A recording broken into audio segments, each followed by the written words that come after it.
Dahan-dahan ka dyan. Kuryente.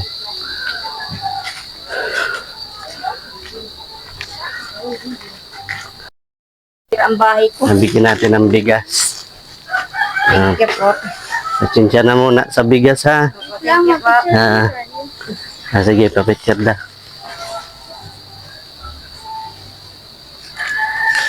Nandiyan si nanay. Tawag dyan.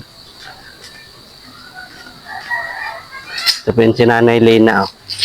Bigyan natin ng bigas si nanay. Yun. Bigas. Para may pansaing ka po. Salamat po. Wala to. Wala po, di na ako nagbabalon. Di na ako nagbabalon. Ay, ano ito? Nagbablog na ako. Ha? Nagbablog. Nagbablog, baka kumita. Bigay mo sa akin. Ano po? Salamat ha. Ayan po si nanay. Salamat. Ito na kami, nay. Sige po. Lawan mo.